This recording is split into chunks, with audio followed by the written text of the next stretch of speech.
Good morning. આગળના લેક્ચરમાં આપણે 3 બાયસિંગ મેથડ જોઈ. કઈ જોઈ તો બેઝ રજિસ્ટર યા તો ફિક્સ્ડ બાયસિંગ મેથડ, તે પછી જોઈ એમિટર બાયસિંગ મેથડ, તે પછી ફીડબેક કલેક્ટર બાયસિંગ મેથડ, અને આ મોસ્ટ વાઇડલી યુઝ અને most IMP method voltage divider biasing method, bias method યા તો સેલ્ફ બાયસ મેથડ. આગળના ચેપ્ટરમાં આપણે મેજોરિટી આનો જ ઉપયોગ કરશે. Most widely use biasing circuit, majority આ જ સર્કિટનો ઉપયોગ થાય છે. શું કામ એ આપણે છેલ્લે રીઝન જોઈ લેશું. કેમ કે એ called biasing circuit independent of beta, beta ઉપર ડિપેન્ડન્ટ નથી અથવા ફ્રી ફ્રોમ બીટા એમ પણ કહી શકાય. અને વોલ્ટેજ ડિવાઇડર શેના દ્વારા વોલ્ટેજ ડિવાઇડર બાયસિંગ થાય છે તો કે ખાલી રજિસ્ટર દ્વારા. Voltage divider form by R1 અને R2 રજિસ્ટર દ્વારા. આપણે સર્કિટ પહેલાં જોઈ લઈએ વોલ્ટેજ ડિવાઇડર બાયસિંગની સર્કિટ કેવી છે. તો કે વોલ્ટેજ ડિવાઇડર બાયસિંગ માટે વોલ્ટેજ શેના દ્વારા બાયસ થાય છે એમ કીધું R1 અને R2. તો કે આ કલેક્ટર ઉપર RC, આ transistor NPN transistor, common emitter configuration. અહીંયા સ્ટેબિલાઇઝેશન માટે emitter register RE. Voltage divider માટે બે રજિસ્ટર R1 એન્ડ R2. આ રજિસ્ટર R1 અને બીજો રજિસ્ટર આ R2. આ બે વોલ્ટેજ ડિવાઇડર કરશે અને ઝીરો સિગ્નલ શું કહે કલેક્ટર કરંટ એટલે આને ગ્રાઉન્ડ આપી દીધું. આ RE, R1, R2, RC અને supply VCC plus VCC supply common emitter configuration circuit. આ સર્કિટ છે.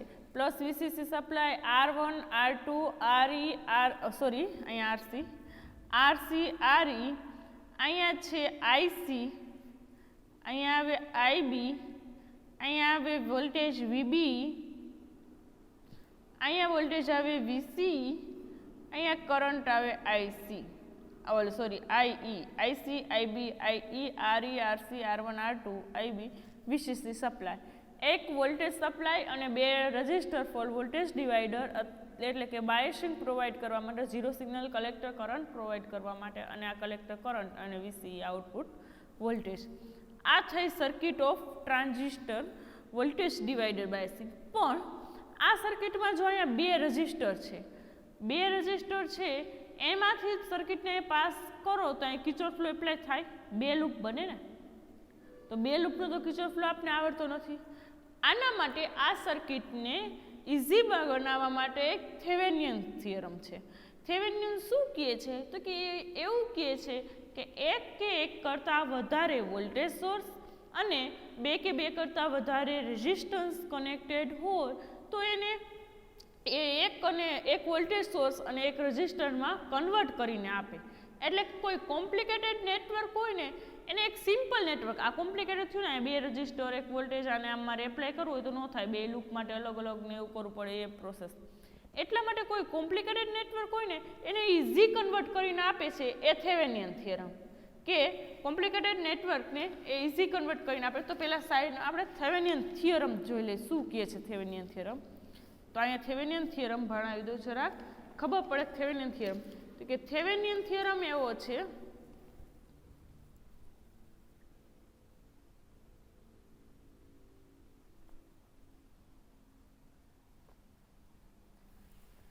તો કે થેવેનિયન થિયરમ એવું કહે છે કે કોઈ કોમ્પ્લિકેટેડ નેટવર્ક છે એને એક સિમ્પલ નેટવર્કમાં, કોમ્પ્લિકેટેડ નેટવર્કમાં આવે શું તો કે રજિસ્ટર અને વોલ્ટેજ સોર્સ. કોમ્પ્લિકેટેડ નેટવર્ક હોય, આ એક કોમ્પ્લિકેટેડ નેટવર્ક છે. એ કન્ટેનિંગ શું અંદર હોય તો કે containing register end voltage source. તો અને આ એના બે પોઈન્ટ હોય, ઓપન પોઈન્ટ A અને B. તો થેવેનિયન આનું શું કરે, ઘણા બધા આમાં રજિસ્ટર અને વોલ્ટેજ સોર્સ હોય એમાંથી એક વોલ્ટેજ સોર્સ VTH અને એક રજિસ્ટર RTH કન્વર્ટ કરીને આપે. આને કહેવાય થેવેનિયન થિયરમ. આ point A B as it is, પાછળ લોડ કનેક્ટેડ હોય કે જે પણ હોય એઝ ઇટ ઇઝ. જે તમારા ઘણા બધા રજિસ્ટર અને વોલ્ટેજ સોર્સ હોય એને એક રજિસ્ટર અને એક વોલ્ટેજ સોર્સમાં કન્વર્ટ કરીને આપે, આને કહેવાય થેવેનિન થિયરમ. એટલે કે આને સિમ્પ્લિસિટી લખવું હોય તો કે આ VTH, આ RTH અને પાછળ શું કનેક્ટેડ હોય? RL લોડ, પાછળ સર્કિટમાં લોડ કનેક્ટેડ હોય તો આને કહેવાય VTH, આ RTH અને RL લોડ. બરોબર. જ્યારે VTH ને RTH ફાઇન્ડ કરવું હોય ત્યારે કેમ કરાય? ઓપન સર્કિટ ને શોર્ટ સર્કિટ નાખે. તો કે આમાંનો VTH કઈ રીતે ફાઇન્ડ થાય? VTH એટલે શું છે? તો કે થેવેનિન વોલ્ટેજ છે. VTH એટલે થેવેનિન વોલ્ટેજ. અને ફાઇન્ડ કઈ રીતે થાય? તો કે open circuit voltage, Thevenin voltage, પણ આ બે છેડાને ઓપન સર્કિટ રાખવાના at AB terminal.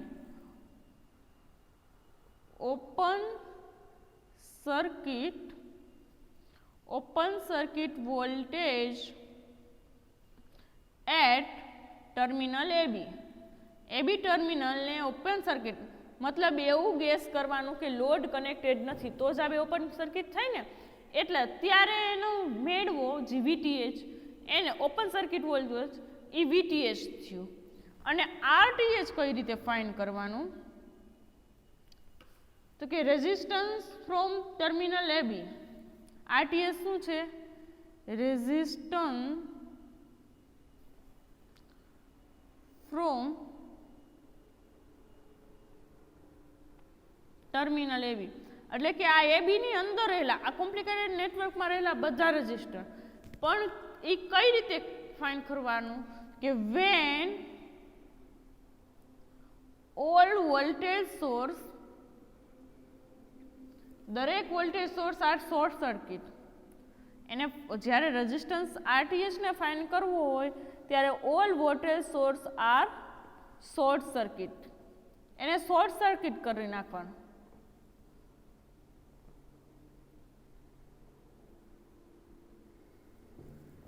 All voltage source are short circuit. Voltage સોર્સને આ બે વોલ્ટેજ સોર્સ હોય એને શોર્ટ સર્કિટ કરી નાખો. જ્યાં આ ધારો કે આપને આમાં વોલ્ટેજ સોર્સ VTH ફાઇન્ડ કરશે એને શોર્ટ સર્કિટ કરી નાખો અને ત્યારના રજિસ્ટર ફાઇન્ડ કરો એ થયું RTH. એટલે કે આ VTH અને RTH આનો આપણે ઉપયોગ કરશી આ વોલ્ટેજ ડિવાઈડર મેથડમાં. શું કામ? આનું કામ તો કે એક કરતાં વધારે રજિસ્ટર કે વોલ્ટેજ સોર્સ આપેલા હોય તો એને એક રજિસ્ટર અને એક વોલ્ટેજ સોર્સમાં કન્વર્ટ કરવાનું. આ હતું થેવેનિન થિયરમ. હવે આપને સર્કિટ આપી છે કંઈક, એ સર્કિટને આપણે થોડીક મોડિફાઈડ કરશું. મોડિફાઈડ મતલબ કઈ રીતે મોડિફાઈ કરશું?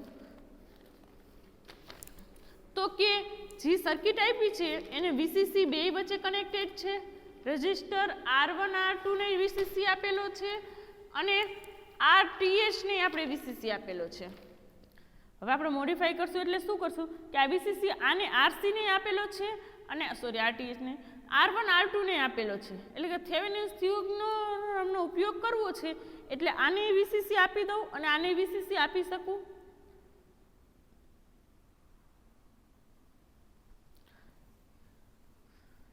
એટલે કે VCC ને આપણે અલગ અલગ આપી દઈએ.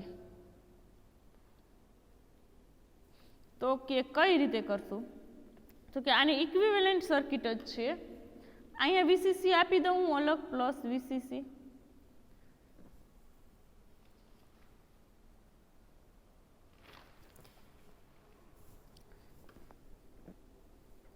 Equivalent plus VCC, register R1, register R2, અહીંયાથી બેઝ જાય છે, અહીંયા ટ્રાન્ઝિસ્ટર છે અને ટ્રાન્ઝિસ્ટર ઉપર VCC આપેલો જ છે ને થ્રુ રજિસ્ટર.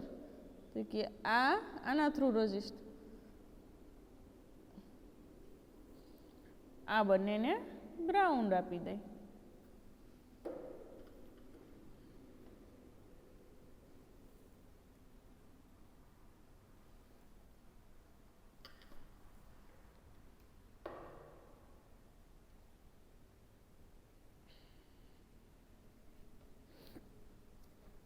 શું કર્યું?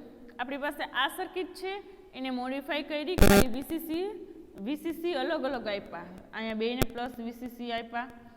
RC, R1, IB, R2, RE, IE, VCE, IC અને અહીંયા VBE આ ગ્રાઉન્ડ. આ સર્કિટને ખાલી વીસીસી અલગ આપ્યા, બરોબર. હવે શું કરું? આ વીસીસી અલગ આપ્યા, હવે આ રજિસ્ટર આમ છે, આ રજિસ્ટરને અહીંયા આમ પેરેલલમાં ડ્રો કરી શકું. અહીંયા છે એની બદલે અહીંયા રજિસ્ટર ડ્રો કરું અને વોલ્ટેજ સોર્સ ડ્રો કરું તો એક જ થાય. જોઈએ કઈ રીતે. આ વીસીસી મતલબ આવું જ છે ને, આ બેટરી આવી છે.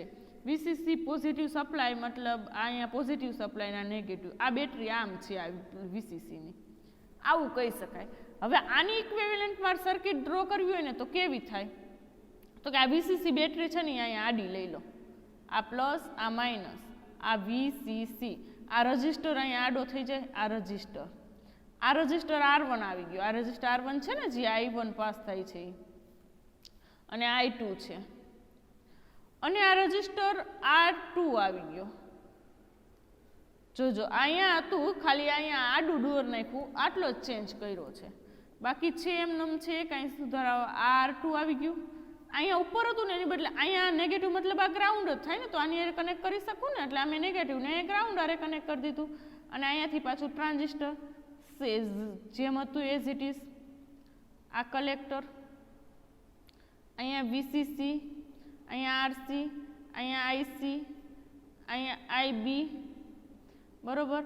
અહીંયા રજિસ્ટર RE, આ બધાને ગ્રાઉન્ડ RE, અહીંયા IE, અહીંયા VCE અને અહીંયા R2 રજિસ્ટર છે, V2 કહી શકાય ને VBE કહી શકાય. આપણે VBE લખીએ, બરોબર. આ સર્કિટ થઈ. સુધારા વધારા કરીને ખાલી R1, R2, VC.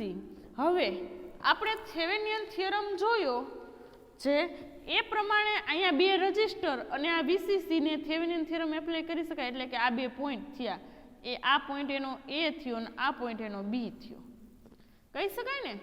આપણે જે પોઈન્ટ આપ્યા હતા થેવેનિયન થિયરમ, આ પોઈન્ટ A અને આ પોઈન્ટ B, તો આમાં થેવેનિયન થિયરમ આટલામાં મારે એપ્લાય કરવો છે. થેવેનિયન થિયરમ આની ઇક્વિવેલન્ટ થેવેનિન સર્કિટ શું આવે? ઇક્વિવેલન્ટ થેવેનિન સર્કિટ તો કે આ બે રજિસ્ટરની જગ્યાએ એક રજિસ્ટર આવી જાય. પછી આપણે રજિસ્ટરની વેલ્યુ પછી ફાઇન્ડ કરી, પણ પહેલાં કેમ કે આ બે રજિસ્ટર હોય તો મારે ઇનપુટ સાઇડ કિર્ચોફ લો લગાવવો હોય તો હરખો લગાવીને, એટલે એની ઇક્વિવેલન્ટ એક રજિસ્ટર શું કરવા થેવેનિનનો ઉપયોગ કર્યો એ ખબર પડી ગઈ ને. કેમ કે બે રજિસ્ટર હોય તો અહીંયા બે લૂપમાં એપ્લાય કરવું પડે અને પછી લૂપમાંથી બાદ કરવી પડે અને પ્રોસેસ મોટી થાય, સર્કિટ એનાલિસિસના નિયમ લાગુ પડે. એટલે એની જગ્યાએ મેં એક રજિસ્ટર ડ્રો કરી નાખ્યો અને પછી આ સર્કિટ ડ્રો કરી. પછી અહીંયા ઉપર તો જેમ હતું એમ આરસી, વીસીસી, અહીંયા આરસી પ્લસ વીસીસી. આ શું થઈ ગયું? હવે થેવેનિયન થિયરમ થઈ ગયું. એટલે VTH RTH અને આને ગ્રાઉન્ડ.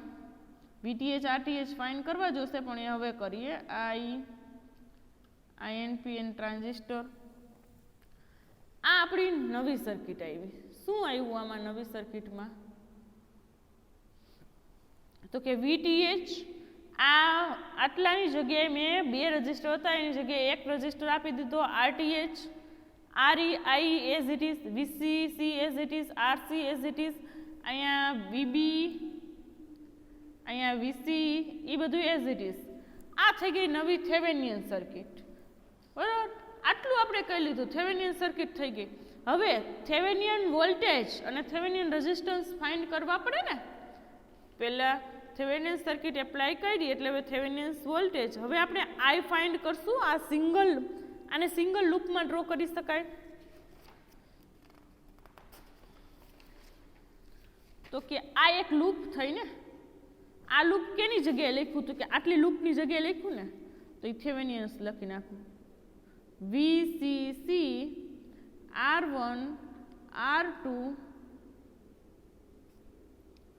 અને આ બે પોઈન્ટ થયા હતા A અને B. આ R2 આ R1. આ થઈ. હવે આપણે આમાં કંઈક કરંટ પાસ થાય છે તો કરંટ આઈ ફાઇન્ડ કરીશું પહેલાં, બરાબર. કરંટ આઈ ફાઇન્ડ કરવો હોય તો શું મળે આમાં? આઈ વી બરાબર આઈ આર, એટલે આ આઈ બરાબર વી બાય આર. તો અહીંયા વી વોલ્ટેજ ક્યાં છે? આઈ ઓહમ્સ લો પ્રમાણે આઈ બરાબર વી બાય આર, અહીં વોલ્ટેજ વીસીસી છે, તો કે આઈ બરાબર વીસીસી ના છેદમાં ટોટલ આર કેટલો છે? R1 plus R2, R1 plus R2. આ આઈ મળી ગયો લૂપની અંદરનો આઈ. લૂપ એટલે આ વસ્તુ છે, આ બ્લેકથી જેટલું કરેલું નહીં એની અંદરનો આઈ મળી ગયો. શું? વીસીસી ના છેદમાં R1 પ્લસ R2. હવે VTH ફાઇન્ડ કરવા પડે ને, આની ઇક્વિવેલન્ટ સર્કિટ આ VTH આપણે ડ્રો કરી તો VTH ફાઇન્ડ કરવા પડે. તો કે VTH કેમ ફાઇન્ડ થાય આપણે કીધું છે, જ્યારે શું કહેવાય ઓહ્મ્સ લો હમણાં થેવેનિયન થિયરમ ભણાવ્યો ત્યારે કીધું હતું કે VTH મતલબ શું છે? થેવેનિયન વોલ્ટેજ અને open circuit voltage at AB terminal. એવું કીધું હતું ને, ઓપન સર્કિટ વોલ્ટેજ. અહીંયા મેં તમને કીધું હતું કે open circuit voltage at AB terminal, બરોબર. કે ઓપન સર્કિટ વોલ્ટેજ AB આ બે ટર્મિનલે જે અહીંયા વોલ્ટેજ આવે ને એને VTH કહેવાય.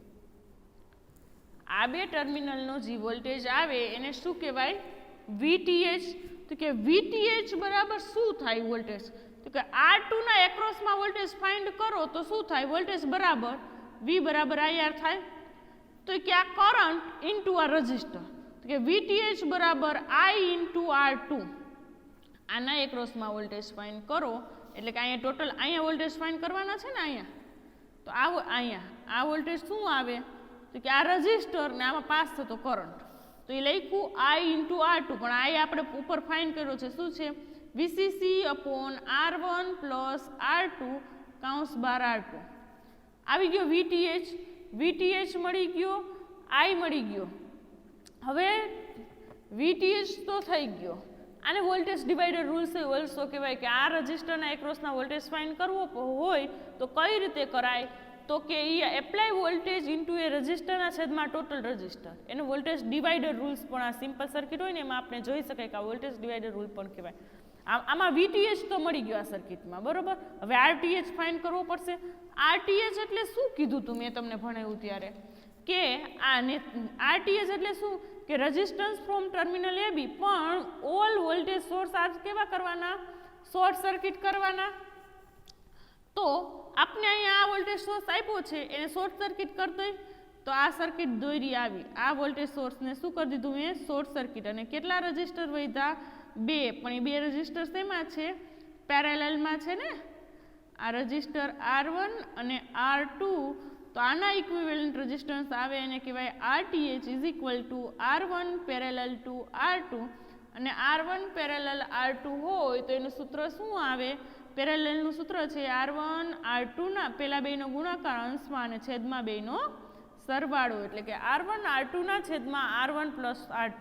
આપણે આ ફિગરમાં બધું મળી ગયું. RTH મળી ગયું, VTH મળી ગયું, કરંટ I ઉપર મળી ગયું, એટલે VTH ને RTH નું અહીંયા વેલ્યુ મળી ગઈ. હવે આ સર્કિટને અહીંયા પેલા કેમ અહીંયા ઉપર હતું એને V ને મેં અહીંયા દોર્યું, તો આ VTH ને આમ ઉપર દોરી શકું. શું કામ? આપણે સર્કિટનો લો આમ સીધો અહીંયા એપ્લાય કરી શકાય ઇનપુટ સાઇડ કિર્ચોફ લો. પણ આપણે આગળ બધી સર્કિટ જોઈ છે એ પ્રમાણે સર્કિટ દોરી નાખવા. તો કે કેવી થાય સર્કિટ? જો આ સર્કિટ છે ને, આ સર્કિટ છે ને, આ એને હું અહીંયા ઇઝીલી દોરું. કઈ રીતે દોરું? તો કે આપણે જેમ ઇત્યા લગી એપ્લાય કર્યો છે એમ કિર્ચોફ લો. આ RTH, અહીંયા આવે VTH, RTH, બરોબર. એના પછી અહીંયા બેઝ, અહીંયા શું આવશે? VCC, નીચે બેઝ, આ RC, RTH. જો અહીંયા VTH, આ RTH, અહીંયા શું આવે? પ્લસ VCC, અહીંયા RC, અહીંયા આવે RE ફોર બેટર સ્ટેબિલાઇઝેશન, અને અહીંયા ground, RE for better stabilization માટે. અહીંયા શું આવે? IB, અહીંયા આવે આઈસી, આઈએનપીએન ટ્રાન્ઝિસ્ટર, અહીંયા આવે આઈ, આ input voltage VB, output voltage VC. હવે હું પહેલાં આપણે શું કીધું, કિર્ચોફ લો એપ્લાય કરવાનો છે. તો આપણે ખબર જ છે અત્યાર લગીની સર્કિટમાં આપણે એપ્લાય કરતા જ આવ્યા છીએ. તો કે આ ઇનપુટ સાઈડ અહીંયા કિર્ચોફ લો એપ્લાય કરું, કિર્ચોફ વોલ્ટેજ લો એપ્લાય કરતા. તો કે applying Kirchhoff law at input side, applying Kirchhoff law at input side. તો શું થાય, તો કે આ VTH છે, નેગેટિવ હોય એટલે સામેની બાજુ લખ નાખું ડાયરેક્ટ. તો કે VTH ઇક્વલ ટુ શું થાય, VTH equal to RTH into IB, એટલે કે IB RTH પ્લસ શું આવે VB પ્લસ IERE.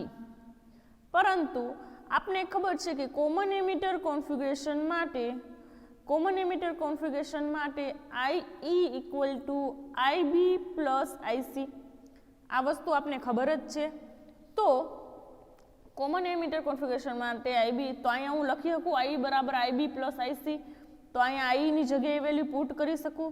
તો શું આવે, VTH equal to IB RTH plus VB plus I ની જગ્યાએ શું મૂકવાનું, IB plus IC into RE.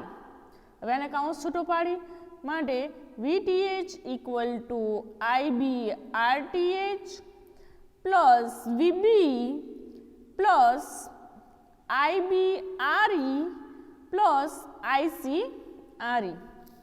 આ ખબર પડી ગઈ. હવે આ બેમાંથી IB કોમન કાઢી નાખી અને સામેની બાજુ જવા દઈ તો શું થાય, IB કૌંસમાં RTH પ્લસ RE, એટલે કે આ બાજુ જ રહી, આ ત્રણે સામેની બાજુ જવા દઈ તો એમ થાય VTH minus VB minus IC RE. આનામાંથી IB ને કરતા કરી, તો કે IB ને કરતા કરો તો શું આવે, માટે IB equal to VTH minus VB minus IC RE ના છેદમાં RTH પ્લસ RE.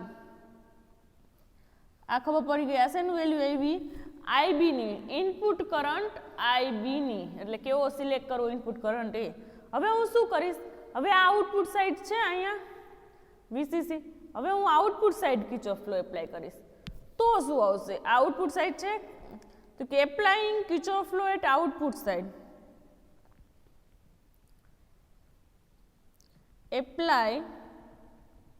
applying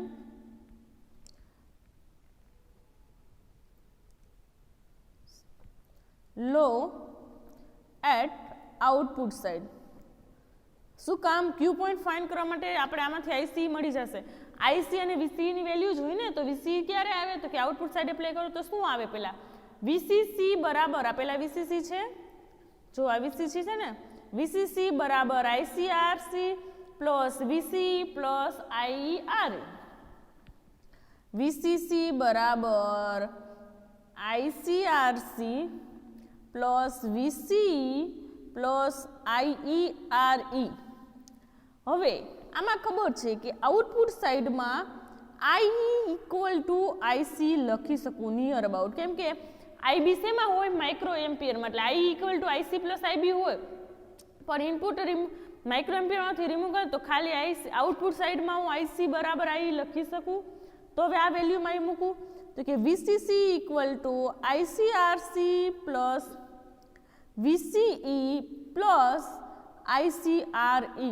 આમાંથી VCE ને કરતા કરો તો શું થાય, VCE, કેમ કે આપણે VCE જોઈએ ને, ઇક્વલ ટુ VCC માઇનસ આ બેમાંથી IC કોમન કાઢી નાખું, IC કૌંસમાં RC પ્લસ RE. આવ્યું VCE, આ VB.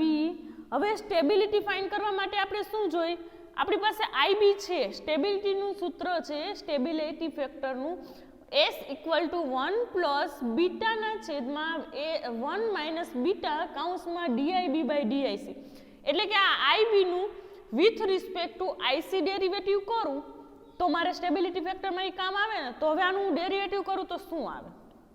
સ્ટેબિલિટી ફાઇન્ડ કરવા માટે જે આ સૂત્ર છે ડીઆઈબીનું with respect to DIC derivative કરું, કેમ કે આ વેલ્યુ મારે જોઈ છે. તો શું થાય? તો કે ડીઆઈસીના કમ્પેરિઝનમાં વીટીએચ કેવું હોય? કોન્સ્ટન્ટ. કોન્સ્ટન્ટનું વિકલન શું થાય? 0. માઇનસ વીબી કેવું? કોન્સ્ટન્ટ, એનું વિકલન હોય 0. આઈસી કેવું? ચેન્જ, ડીઆઈસી બાય ડીઆઈસી, એટલે એની વેલ્યુ કેવી થઈ જાય? 1 ઇન્ટુ હું કે વિકલનની બાજુમાં હોય તો એની વેલ્યુ આવે આરઈ છેદમાં આરઈ ને આરટીએચ કોન્સ્ટન્ટ, એટલે છેદમાં એમનો. બરોબર. આ 0 ડીઆઈસી બાય ડીઆઈસી એટલે શું થાય? 1. તો વેલ્યુ શું આવી? માઇનસ 1 માઇનસ આરઈ ના છેદમાં RTH plus RE. ડીઆઈબી by DIC ની વેલ્યુ આવી માઇનસ આરઈ ના છેદમાં આરટીએચ પ્લસ આરઈ. હવે આપણે આરટીએચ એટલે શું છે? આપણે આગળ ફાઇન્ડ કરેલું શું છે આ વેલ્યુ? આરટીએચ બરાબર R1 R2 ના છેદમાં R1 પ્લસ R2 છે આ. તો RTH એટલે R1 R2 જ છે. તો હવે આપણે R1 R2 એવા સિલેક્ટ કરીએ કે I1 I2 ની વેલ્યુ IB કરતા મોટી થાય. We have selected R1 and R2. કેવા સિલેક્ટ કરીએ? Such that I1 I2 is much greater than IB. I1 I2 IB કરતા મોટું થાય. તો કે I1 I2 મોટું હોય તો RTH કેવું હોવો જોઈએ? નાનો થાય. તો RTH નાનો થાય એનો મતલબ શું? RE ની કમ્પેરિઝનમાં RTH ને રિમૂવ કરી શકાય, નિગ્લિકેટેડ કરી શકાય. એટલે કે RE is much greater than RTH. તો અહીંયા RTH ને રિમૂવ કરી દઈએ તો શું આવે? તો કે DIB by DIC જો આમ હોય તો જ હો, RE is much greater than RTH, then RTH is neglected compared to RE, તો વેલ્યુ આવે RE by RE equal to -1. હવે આવ્યું સ્ટેબિલિટી ફેક્ટર. સ્ટેબિલિટી ફેક્ટરનું આપણને સૂત્ર ખબર છે, બરોબર? તો કે સ્ટેબિલિટી ફેક્ટરનું સૂત્ર શું થાય? S equal to 1 plus beta upon 1 minus beta કૌંસમાં DIB by DIC. બરોબર, DIB by DIC ની વેલ્યુ -1 આપણી પાસે છે. તો કે 1 plus beta upon 1 minus beta કૌંસમાં -1. એટલે શું આવ્યું? 1 plus beta upon 1 plus beta, 1 plus beta 1 plus ઉડી ગયા એટલે S equal to 1. S equal to 1. આ શું કીધું તો આપણે સ્ટેબિલિટી ફેક્ટરની આઈડિયલ વેલ્યુ 1 હોય તો આમાં પ્રૂવ થઈ ગયું 1. બરોબર. Stability factor smallest possible value of S. અત્યાર લગીની ચારેય મેથડ ભણીને આપણે એમ કીધું કે મોસ્ટ કોમનલી એટલે કે મોસ્ટ વાઇડલી યુઝ મેથડ. શું કામ? અત્યાર લગી જે ચારેય મેથડ ભણ્યા છે એમાં સ્ટેબિલિટી ફેક્ટર 1 નહોતું આવ્યું, આમાં આવ્યું. એટલે એમ લખ્યું હતું most widely use biasing method. પછી લખ્યું હતું cold biasing સર્કિંગ free from beta. આમાં ક્યાંય બીટા આવતું નથી અને ડિવાઇડર આવે. એટલા માટે આ સૌથી વધારે ઉપયોગ થાય છે. શું કામ? ખબર પડી કે smallest possible value of stability factor. પરંતુ આના કારણે આ મેથડ સૌથી વધુ મોસ્ટ કોમનલી યુઝ થાય. પણ actually stability factor in practical situation 1 ના હોય. પ્રેક્ટિકલ સિચ્યુએશનમાં પ્રેક્ટિકલમાં એની વેલ્યુ મોર ધેન 1 અને અરાઉન્ડ 10, નિયર અબાઉટ 10 હોય, 1 કરતાં ઓછું હોય. પરંતુ આ રેશિયો નિગ્લિકેટેડ કરી શકાય એટલે થ્રુ વેરી સ્મોલ. બટ એ નિગ્લિકેટેડ અમુક કેસમાં થઈ શકે, અમુક કેસમાં એ ઇમ્પોર્ટન્ટ રોલ પ્લે કરે. પણ બીજા બધી મેથડ કરતાં ઓછો છે સ્ટેબિલિટી ફેક્ટર. એટલા માટે શું કે થર્મોસ્ટેબિલિટી સારી કહેવાય અને એટલા માટે આ મેથડ સૌથી વધારે ઉપયોગ થાય છે. Most common widely use method voltage divider biasing method. હવે ભણશું low power transistor design of low power transistor biasing circuit.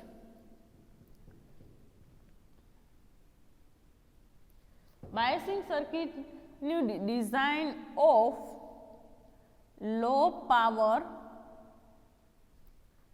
transistor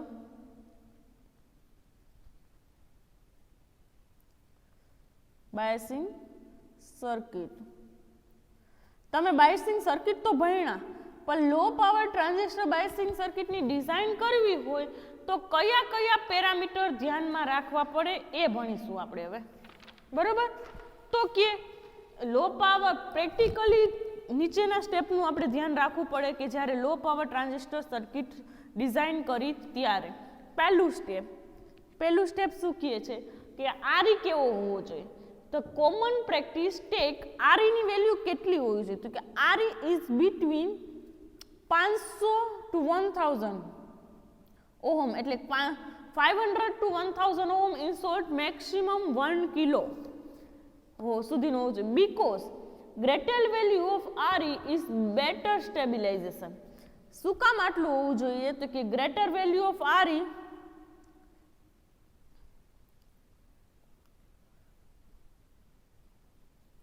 is better stabilization.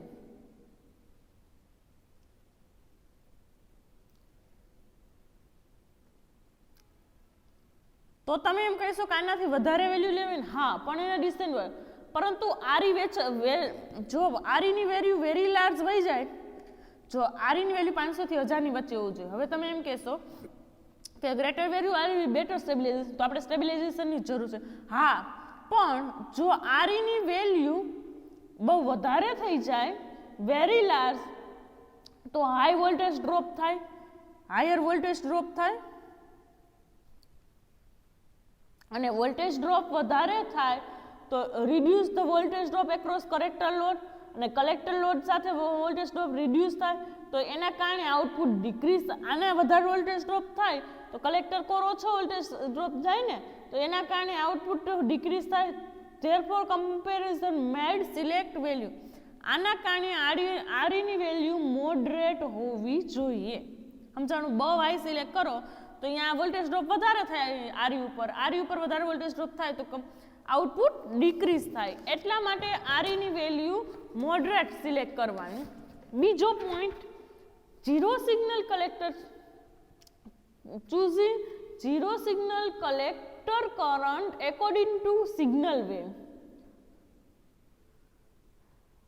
Zero signal, બીજું સ્ટેપ એવું કહે છે કે zero signal collector wave, however the initial stage must transit with zero signal 1 milliampere is sufficient. The output impedance of transistor is very high, 1 mil. This increase the voltage gain. એટલે કે IC 1 મિલીએમ્પિયર choose કરવાનું. જો IC ની value કેટલું choose કરવાની? Zero signal collector current IC છે ને, એ signal proper swing થાય ને એવું સિલેક્ટ કરવાનું. તો કે IC ની વેલ્યુ 1 મિલીએમ્પિયર ઇઝ સફિશિયન્ટ છે. તો એના એડવાન્ટેજ શું છે? તો કે output impedance of transistor is very high. 1 milliampere select કરો એટલે આઉટપુટ ઇમ્પિડન્સ વેરી હાઈ થાય. આઉટપુટ ઇમ્પિડન્સ હાઈ થાય તેના કારણે વોલ્ટેજ ગેઇન શું થાય? વધે, એટલે કે વોલ્ટેજ ગેઇન વધશે. અને બીજો, ઓવર 1 મિલીએમ્પિયર થાય એટલે એમાંથી ઓવર હીટિંગ થશે. શું કામ? એ સ્મોલ કલેક્ટર કરંટ છે એટલે ઓવર હીટિંગના ચાન્સ, ઓવર હીટિંગ થાય તો કેટલાય પ્રોસેસ ICU વધે, ICU વધે તો પછી લીકેજ કરંટના કારણે IC વધે ને આગળનું કેટલી પ્રોસેસ. એટલા માટે IC કેવો હોવો જોઈએ? 1 મિલીએમ્પિયર ચૂઝ કરવાનું. હવે ત્રીજો પોઈન્ટ, R1 અને R2 ની વેલ્યુ કેવી સિલેક્ટ કરવાની? તો કે value of register R1 and R2, R1 R2 select કેવી કરવાની? તો કરંટ એમાંથી કયો ફ્લો થાય છે? I1 થ્રુ R1, R1 થાય. I1 કેમાંથી? અહીંયા આપણે જોયું ને આગળ, I1 R1 માંથી પાસ થાય અને R2 વોલ્ટેજ ડિવાઇડ બાયસિંગમાં બે આવે ને, R1 ને R2. તો કે એવો ચૂઝ કરવાનો કે R1 R2 are so selected that current, એનો કરંટ છે જી I1 ને I2 is at least 10 times of IB, એટલે કે જે I1 અને I2 છે ને much greater than IB, in short 10 times, એટલે કે I1 is greater than equal to 10 times of IB. આવું થવું જોઈએ, એ રીતે R1 ને R2. આના શું કરવા કરવું જોઈએ તો કે ગુડ સ્ટેબિલાઇઝેશન થાય એટલા માટે એવું I1 અને I2 આપણે સિલેક્ટ કરવાનો, બરોબર. પછી R1 R2 સિલેક્ટ થઈ ગયા પછી IC જે છે zero signal IC should be little more, કેટલા ટકા? ઝીરો સિગ્નલ IC ઇઝ 20%, એટલે કે zero signal IC should be a little more, કેના કરતા તો કે maximum collector current due to signal pass થાય છે ને, zero signal IC is 20% should be little more, એટલે કે લિટલ મોર કેટલો તો કે 20% કેના કરતા more than the maximum current IC જે સૂત્ર છે ને આપણું maximum collector current,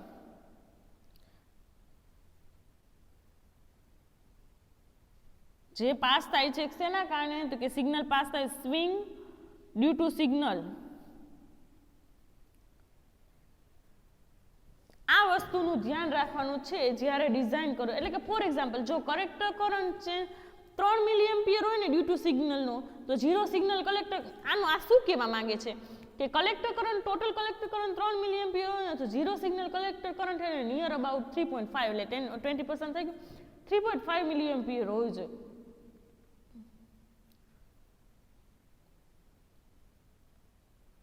શું કામ તો કે ઝીરો સિગ્નલ કલેક્ટર કરંટ જો વધારે ના હોય તો નેગેટિવ પાર્ટ કટ થઈ જતો તો આપણે જે ફેથફુલ એમ્પ્લિફિકેશનમાં, એટલે માટે એ સિલેક્ટ એવું કરવાનું કે અનનેસેસરી ઓવરહીટિંગ પણ ન થઈ જાય અને એ કટ પણ ન થઈ જાય ઝીરો સિગ્નલ કલેક્ટર, એટલા માટે એની વેલ્યુ ICની એવી સિલેક્ટ કરો.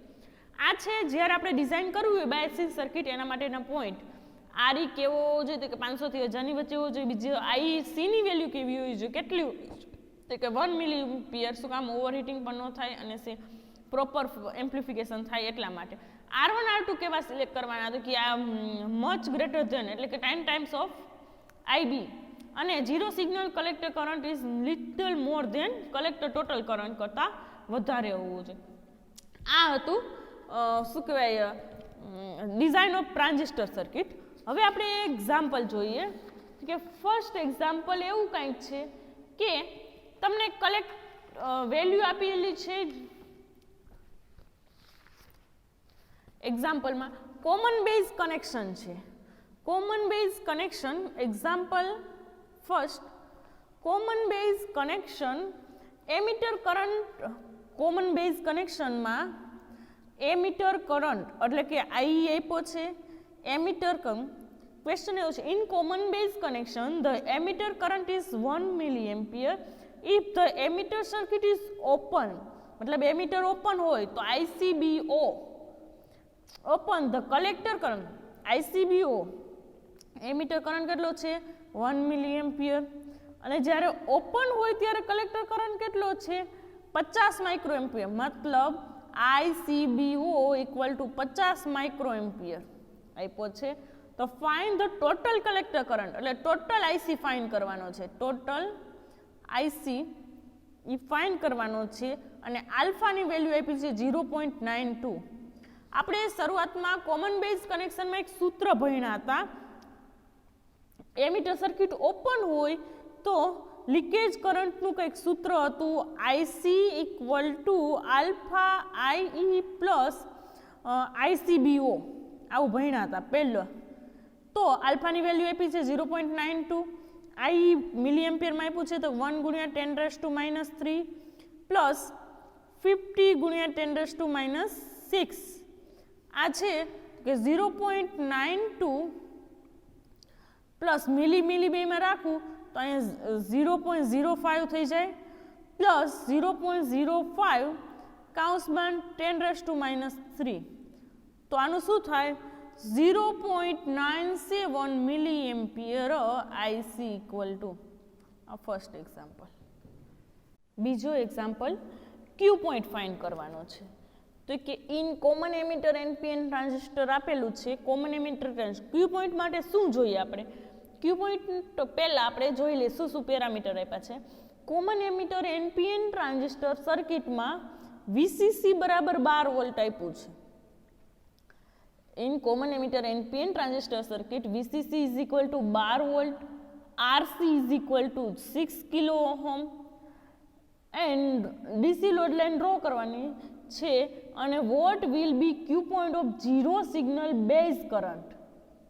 આઈબી આપેલો છે zero signal base current IB બરાબર 20 માઇક્રો એમ્પિયર અને બીટા આપ્યું છે 50. લોડ લાઇન દોરવાની છે અને ક્યુ પોઈન્ટ દોરવાનો છે. તો કે લોડ લાઇન એટલે શું? આપને ખબર છે કે લોડ લાઇન આ આઈસી વર્સિસ વીસીનો વોલ્ટેજ વર્સિસ આઈસી મિલી એમ્પિયરમાં ને આઈસી મિલી એમ્પિયરમાં તો તમે ગ્રાફ દોરો તો આના ઉપરના બે એવા પોઈન્ટ જેની વેલ્યુ આપણે હમણાં ફાઇન્ડ કરી લેશું કે અહીંયા શું આવે વીસી બરાબર આઈસી બરાબર 0 મૂકવો એટલે કે આ વીસીસી અને અહીંયા વેલ્યુ આવે વીસીસી બાય આરસી. આ આપણે ક્યુ પોઈન્ટમાં ફાઇન્ડ કરી હતી બરોબર. આ વેલ્યુ બે આપણે શોધવાની છે અને પછી અહીંયા જે ક્યુ પોઈન્ટ આવે ને એ ક્યુ પોઈન્ટની વેલ્યુ શોધવાની છે. તો કે પહેલાં કલેક્ટર એમિટર વોલ્ટેજ આપને ખબર છે વીસી ક્યુ પોઈન્ટ માટે જોઈ વીસીનું સૂત્ર VC is equal to VCC minus IC RC. આ સૂત્રમાં એક વખત જ્યારે વેન આઈસી ઇક્વલ ટુ 0 મૂકો ત્યારે વીસી બરાબર વીસીસી થાય એ આપણે અહીંયા ખબર છે. આ પોઈન્ટ એટલે શું વીસી બરાબર વીસીસી થાય તો કે વીસીસી કેટલું આપેલું છે 12 વોલ્ટ. તો આની વેલ્યુ શું આવી 12 વોલ્ટ. આ ખબર પડી ગઈ કેમ આવ્યું એ? આ સૂત્ર આપને ખબર જ હતી. પછી વીસીસી માઇનસ આઈસીઆરસી એમ કીધું છે કે આટલી વેલ્યુ આપી છે. વીસીસી આપી છે, આરસી આપી છે, આઈબી આપી છે, બીટા આપી છે અને ડીસી લોડ લાઇન ડ્રો કરો. આ ડીસી લોડ લાઇન થઈ કહેવાય. ડીસી લોડ લાઇન ડ્રો કરો અને ક્યુ પોઈન્ટની વેલ્યુ ફાઇન્ડ કરો. તો ડીસી લોડ લાઇન ડ્રો કરવા માટે પહેલા બે પોઈન્ટ જોઈએ. એક વખત આઈસી ઇક્વલ ટુ 0 મૂકેલું હોવું જોઈએ અને બીજી વખત વીસી ઇક્વલ ટુ આ ઇક્વેશન નંબર 1 માં 0 મૂકવેલું હોવું જોઈએ. ઇક્વેશન 1 તો કે ડીસી લોડ લાઇનના બે પોઈન્ટ તો જ મળે ને. તો કે આ ઇક્વેશનમાં વીસી બરાબર 0 મૂકવું તો કે આઈસી ઇક્વલ ટુ શું થાય? આ પોઈન્ટ ખબર છે વીસીસી છેદમાં આરસી. તો વીસીસીની વેલ્યુ કેટલી આપી છે 12 વોલ્ટ. આરસીની વેલ્યુ કેટલી આપી છે 6 ગુણ્યા 10⁻³ 6 કિલો 6 દુ 12 એટલે કે 2 મિલી એમ્પિયર. આ પોઈન્ટની વેલ્યુ શું આવી 2 મિલી એમ્પિયર. વીસીસી છેદમાં આઈસી શું આવ્યું 2 મિલી એમ્પિયર. હવે આપણે શું શોધવાનો છે? ક્યુ પોઈન્ટ શોધવાનો છે. આ બે પોઈન્ટ ડીસી લોડ લાઇનના પોઈન્ટ મળ્યા. હવે ક્યુ પોઈન્ટ શોધવાનો છે. આ બે પોઈન્ટને જોડતી લોડ લાઇન જે આ બે પોઈન્ટ છે એ બી એને કહેવાય ડીસી લોડ લાઇન. હવે ઝીરો સિગ્નલ કલેક્ટર કરંટે આપણે આઈબીની વેલ્યુ આપી છે. આઈબી આપ્યું હોય તો આપણી પાસે સૂત્ર છે zero signal collector current zero signal base કરંટની વેલ્યુ આપણે આપી છે. આઈબી બરાબર શું આપી છે 20 માઇક્રો એમ્પિયર. તો હવે તમે એના ઉપરથી બીટા બરાબર આઈસી બાય આઈબી આ સૂત્ર આપણી પાસે છે. તો આમાં આઈસી ઇક્વલ ટુ શું થાય બીટા આઈબી. બીટા એટલે 50 અને આઈબીની વેલ્યુ છે 20 માઇક્રો એટલે કે 20 માઇક્રો એટલે કે 0.02 મિલી એમ્પિયર ગુણ્યા 10⁻³ 5 દુ 10 એટલે કે 1 મિલી એમ્પિયર વેલ્યુ આવી. આ બે પોઈન્ટ શોધવા પડે ને ક્યુ પોઈન્ટ માટે. એક આની વેલ્યુ આવી 1 મિલી એમ્પિયર. હવે કયો શોધવાને નીચેનો પોઈન્ટ? તો કે ઝીરો સિગ્નલ કલેક્ટર એમિટર વોલ્ટેજનું સૂત્ર આ છે આપણી પાસે. Zero signal collector emitter voltage VCE collector emitter voltage ઈ શું આવે collector emitter voltage VCE equal to VCC minus ICRC તો VCC કેટલું આપ્યું છે આપને અહીંયા ઉપર આપેલું છે 12 વોલ્ટ માઇનસ IC ની વેલ્યુ શું આવી 1 મિલી એમ્પિયર એટલે કે 1 ગુણ્યા 10 - 3 ગુણ્યા RC ની વેલ્યુ કેટલી આપેલી છે 6 કિલો ઓહમ કે 6 ગુણ્યા 10 + 3 -3 વહી ગયું 12 - 6 એટલે કે VCE ઇક્વલ ટુ 6 વોલ્ટ એટલે આ વેલ્યુ કેટલી થઈ 6 વોલ્ટ આ બેને જોડતી ડીસી લોડ લાઇન પરનો પોઈન્ટ એને કહેવાય ક્યુ પોઈન્ટ એટલે કે ઓપરેટિંગ પોઈન્ટ શું હશે ઓપરેટિંગ પોઈન્ટ લખવાનું operating point is 6 volt x axis ઉપર અને 1 મિલી એમ્પિયર વાય એક્સિસ ઉપર આ ફિગરમાં આપણે દોર્યું આ રહ્યું ખબર પડી ગઈ આ બીજો એક્ઝામ્પલ VCC આપેલો હોય RC આપેલો IB આપેલો બીટા આપેલો હોય તો ક્યુ પોઈન્ટ અને ડીસી લોડ લાઇન ડ્રો કરવાનું કહીએ તો આ રીતે કરવાની હવે ત્રીજો એક્ઝામ્પલ હવે આપણે ફિક્સ બાયસિંગ મેથડનો આપણે બાયસિંગ મેથડનો એક એક્ઝામ્પલ જોઈ લઈએ તો કે fix biasing design base resistor biasing circuit તો આપને સર્કિટ થોડી ખબર હોય ને તો સહેલું પડે તો કે આપને સર્કિટ ખબર છે આવું બેઝ રેઝિસ્ટર હોય એટલે રેઝિસ્ટર અહીંયા કનેક્ટ કરવાનો આ RC કનેક્ટ કરવાનો અને આ બેઝ રેઝિસ્ટર મેથડ આપણે ભણી ગયા સર્કિટ ખબર હોય તો સહેલી રીતે થઈ જાય ઇનપુટ સાઇડ ને આઉટપુટ જે હોય RB હોય અહીંયા RC હોય IB IC અને IE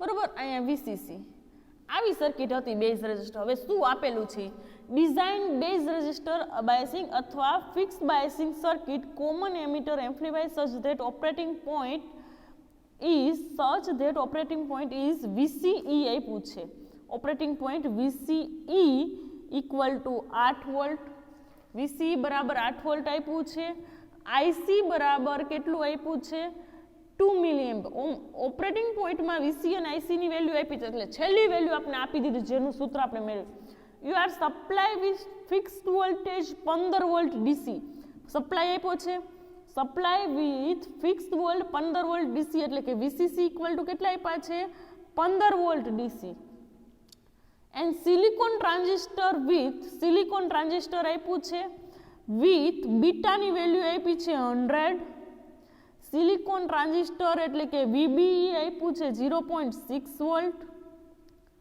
calculate value of load resistor that will be employ value of load resistor એટલે કે અને RB કેલ્ક્યુલેટ જો બેઝ રેઝિસ્ટર એટલે રેઝિસ્ટરની વેલ્યુ ફાઇન્ડ કરવાની RB ની વેલ્યુ ફાઇન્ડ કરવાની છે અને RB અને RC ની વેલ્યુ બેની વેલ્યુ ફાઇન્ડ કરવાની છે આટલું આપ્યું છે VCC આપ્યું છે 15 વોલ્ટ બીટા આપ્યું છે 100 VBE આપ્યું છે 0.6 VCE આપ્યું છે 8 વોલ્ટ IC આપ્યું છે 2 મિલી એમ્પિયર RC અને RB આપણે ફાઇન્ડ કરવાનું છે તો પહેલું સૂત્ર VCC ઇઝ ઇક્વલ ટુ આના પ્રમાણે VCC is equal to VC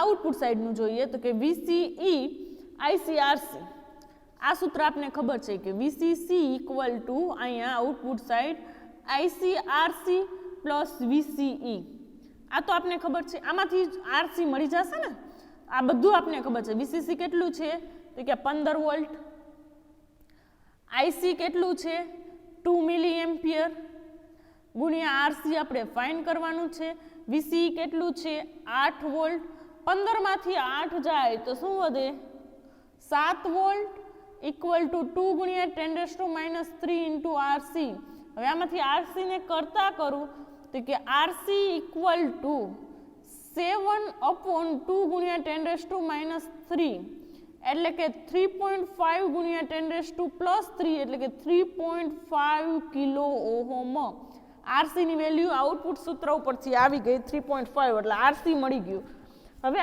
RC મળી ગયું પછી હવે શું શોધવાનું છે હવે ઇનપુટ સાઈડ એપ્લાય કરો કિર્ચોફ લો તો સૂત્ર શું આવે VCC equal to IB RB plus VB VB આપને ખબર છે પણ આઈબી શોધવું હોય તો આઈસી ઉપરથી આઈબી મળે ને આપને ખબર છે beta is equal to IC by IB આઈબીને કરતા કરો તો શું થાય IB equal to IC upon beta IC ખબર છે બીટા ખબર છે આઈસી છે 2 ગુણ્યા 10⁻³ મિલી એટલે 2 મિલી એમ્પિયર આઈસી છે 100 ના 10⁻⁵ એટલે કે 0.02 મિલી એમ્પિયર આઈબી 0.02 મિલી અથવા 20 માઇક્રો એમ્પિયર ગમે એમ લખો તો ચાલે પણ આપણે બધું અહીંયા મિલીમાં જ છે મિલીમાં રાખીએ હવે આ વીસીસીમાં આમાં વેલ્યુ મૂકી દે આ સૂત્રમાં આપણે આરબી શોધવાનું છે તો ડાયરેક્ટ પેલા આરબીને કરતા કરી દઈએ તો આવું સૂત્ર આવે ને RB is equal to VCC minus VB ઈના છેદમાં